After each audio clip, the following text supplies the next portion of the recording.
Chers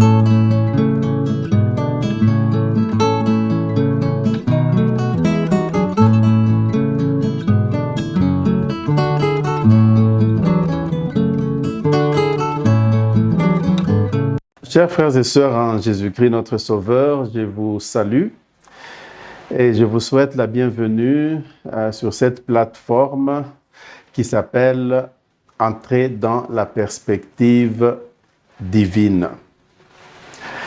Je vais pour le moment vous présenter la version francophone d'un thème que nous avons présenté en anglais. Mais avant cela, je rappelle juste que mon nom c'est Victor Moulongo. Le thème que je vous présente pour le moment, c'est une traduction en français d'un texte conçu initialement en anglais. Donc vous voudrez bien m'excuser si par-ci, par-là, il y a quelques imperfections de traduction d'anglais en français.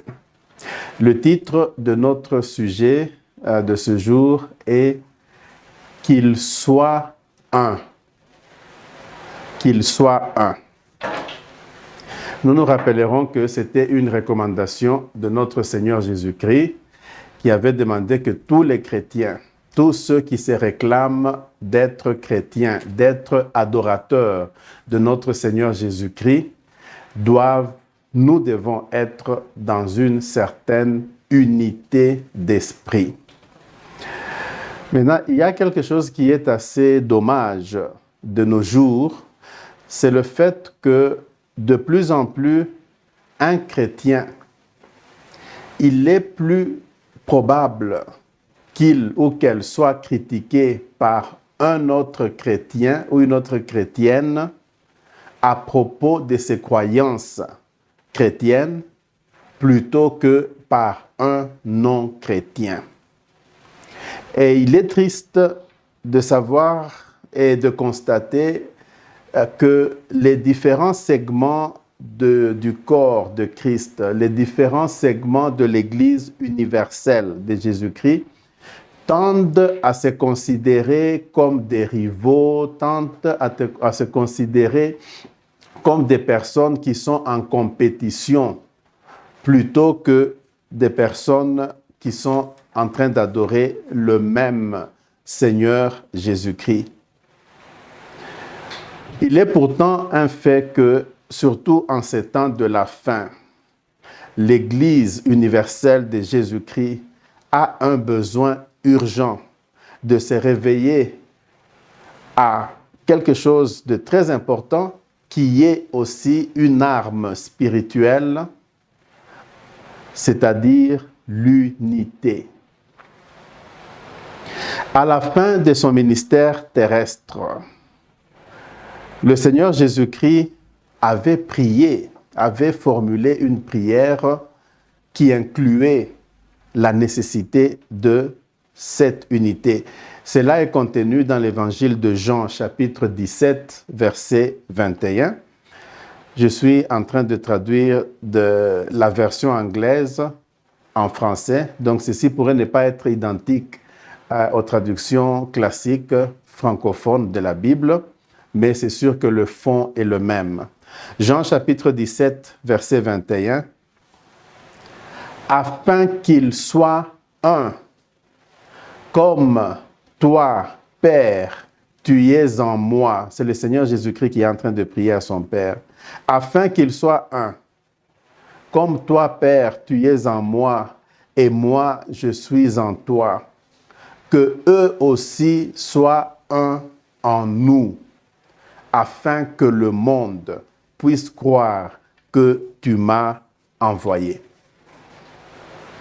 Le Seigneur Jésus-Christ avait aussi, du temps de son ministère terrestre, et cela est repris dans la Bible, et cela s'applique à nous aujourd'hui, il avait enseigné le fait que l'amour et l'unité entre les chrétiens devraient être des signes distinctifs que nous sommes les disciples de Jésus-Christ de Nazareth. Cela est repris dans l'évangile de Jean, chapitre 13, versets 34 et 35. Je traduis encore à partir d'une version anglophone de la Bible. Le nouveau commandement que je vous donne, c'est que vous puissiez vous aimer les uns les autres. De la même manière que je vous ai aimé, vous aussi, vous devez vous aimer entre vous. De cette manière, tout le monde saura que vous êtes mes disciples si vous avez de l'amour les uns pour les autres. Maintenant, la question qui peut se poser est la suivante. Est-ce que nous tous, les adorateurs de Jésus-Christ, est-ce que nous sommes unis? Est-ce que nous vivons dans l'unité? Avant de creuser plus en profondeur, commençons d'abord par nous mettre d'accord sur la signification ou les implications de ce concept d'unité, ce concept du fait d'être un en Christ. L'unité parmi les chrétiens. Avant de dire ce que ça implique, commençons par dire ce que ce n'est pas. Ce qui n'est pas impliqué par le sens d'être uni. L'unité parmi les chrétiens ne signifie pas que tous les chrétiens doivent être membres d'une seule église ou d'un seul groupe chrétien ayant un même nom et ayant les mêmes dirigeants. Ce n'est pas cela. L'unité parmi les chrétiens ne signifie pas que nous devons être d'accord sur l'interprétation des différents passages bibliques. Ce n'est pas cela. L'unité parmi les chrétiens ne signifie pas que tous les chrétiens doivent avoir les mêmes enseignements doctrinaux ou que les enseignements doctrinaux de tous les chrétiens doivent fusionner en un seul enseignement doctrinal. Ce n'est pas cela. Ce n'est pas de cela qu'il est question lorsque nous parlons de l'unité parmi les chrétiens.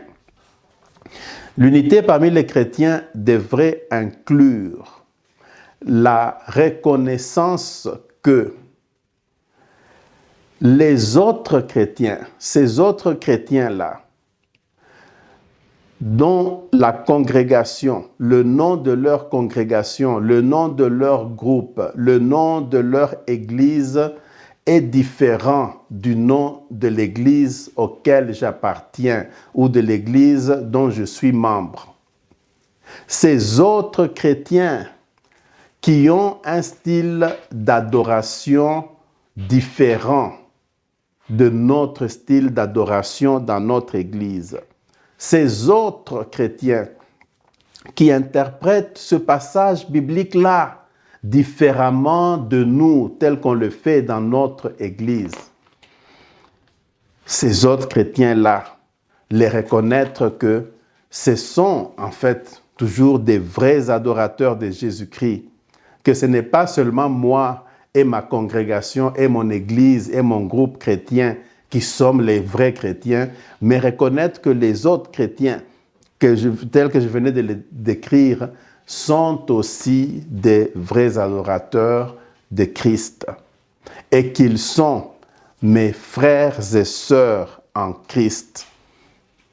Dans le milieu où nous vivons, il y a une expression que je peux traduire de la manière suivante, que ce sont mes frères ou mes sœurs provenant de l'autre mère ou de l'autre maman.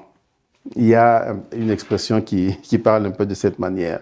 Donc, reconnaître que ces autres chrétiens qui sont différents de nous, ils ont une mission différente de la part du même Seigneur Jésus-Christ que nous sommes en train de servir. Le Seigneur Jésus-Christ lui-même a confirmé cela et c'est repris dans l'évangile de Jean, chapitre 10, verset 16.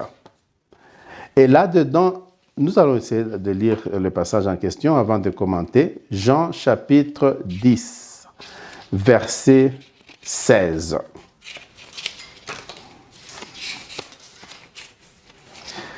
Là, le Seigneur dit, j'ai d'autres brebis qui ne sont pas dans cette bergerie.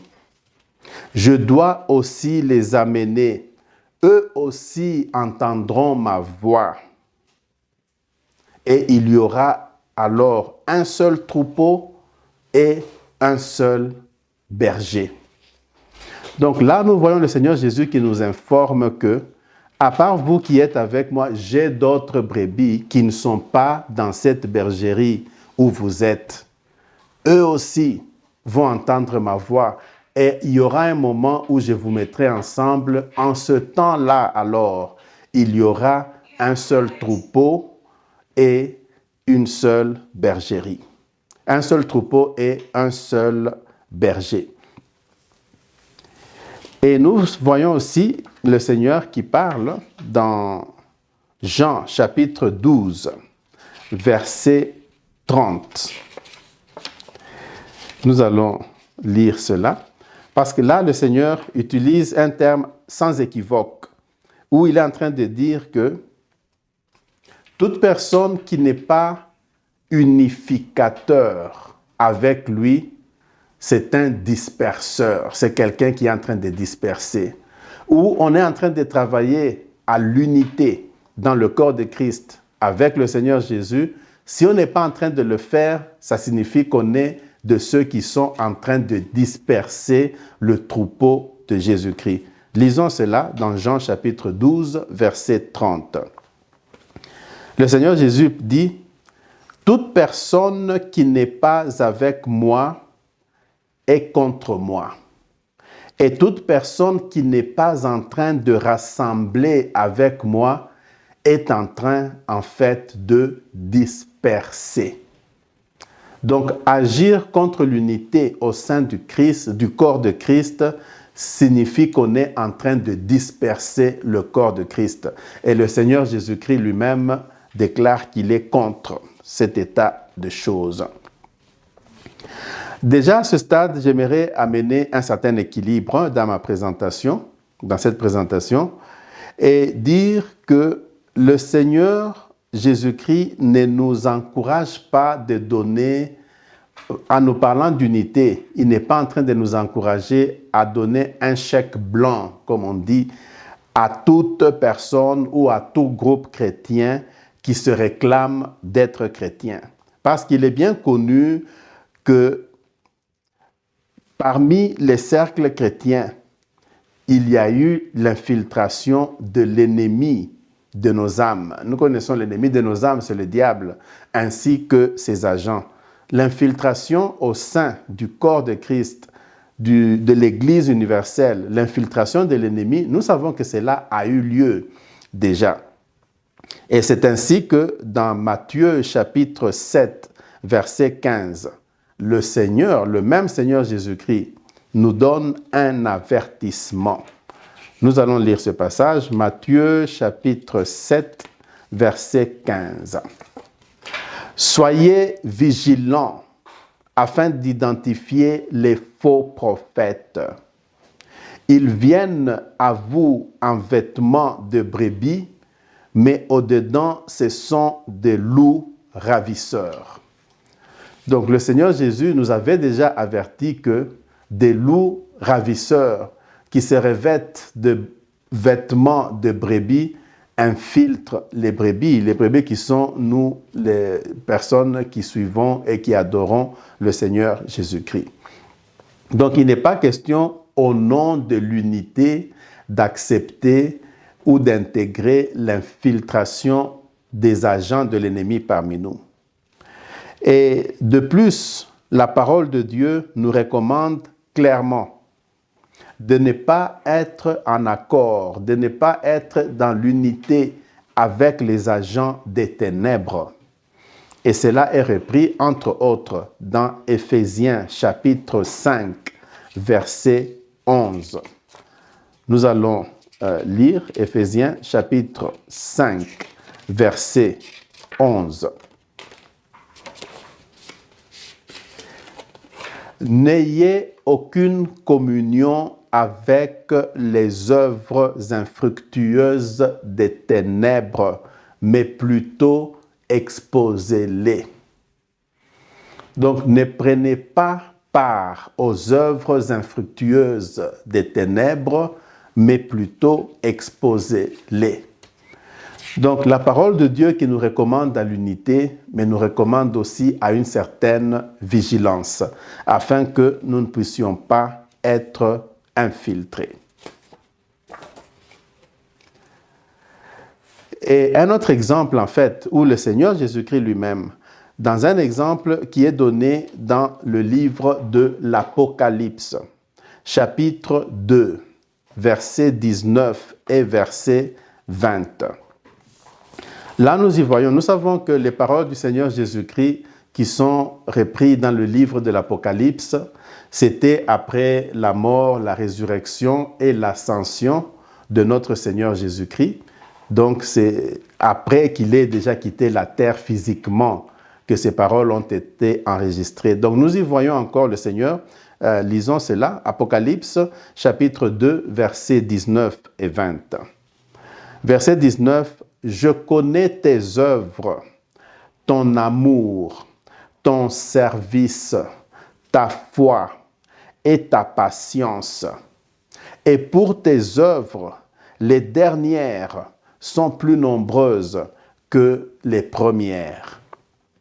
Cependant, verset 20, j'ai quelque chose contre toi, parce que tu permets à cette femme Jézabel, qui se fait appeler prophétesse, d'enseigner et de séduire mes serviteurs et les amener à commettre l'impureté et l'immoralité sexuelle et à manger des aliments sacrifiés aux idoles. » Là, nous voyons le Seigneur Jésus-Christ en rapport avec l'église de Thyatire, qui apprécie les bonnes choses que cette église était en train de faire dans l'adoration, dans leur fonctionnement, mais le Seigneur leur reproche de n'avoir pas identifié et agi en conséquence à propos de l'infiltration d'une femme qui était un agent des ténèbres, Jézabel, qui se faisait appeler prophétesse, qui avait été acceptée comme prophétesse pendant qu'elle était en train d'enseigner aux serviteurs de Dieu de commettre l'immoralité sexuelle et de manger les aliments sacrifiés aux idoles. Donc là, nous voyons encore le Seigneur Jésus-Christ qui nous alerte que, oui, unité, mais pas avec les agents des ténèbres. J'aimerais arrêter cette première partie à ce niveau-là et considérer cela comme partie A.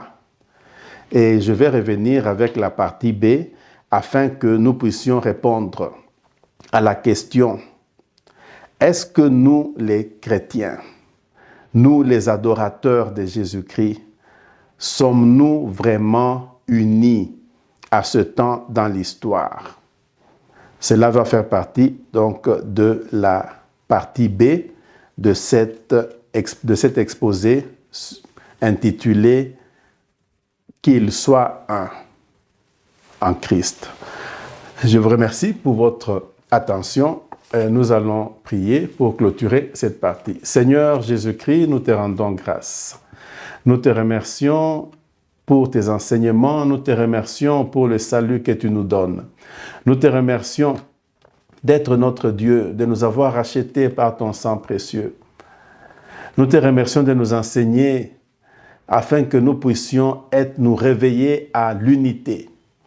Pas seulement parmi les chrétiens qui sont membres de nos congrégations respectives, mais aussi que nous puissions reconnaître que ces autres chrétiens qui sont dans d'autres congrégations, dans d'autres groupes chrétiens, et qui sont en train de te suivre de manière véritable, les reconnaître comme étant nos frères et sœurs en Christ, même s'ils ont un style d'adoration différent que le nôtre, même s'ils ont a un nom différent, leur église, leur groupe, leur congrégation a un nom différent du nôtre, mais que ce sont tes adorateurs au même titre que nous. Nous te prions, Saint-Esprit, de pouvoir nous aider, nous tous, moi-même, ainsi que mes frères et sœurs qui sont en train de me suivre, que nous puissions nous réveiller, surtout en ces temps de la fin, à cette nécessité de l'unité, qui est également une arme spirituelle. Nous te remercions, Seigneur, et nous t'adorons dans le nom de Jésus-Christ, notre Sauveur. Amen.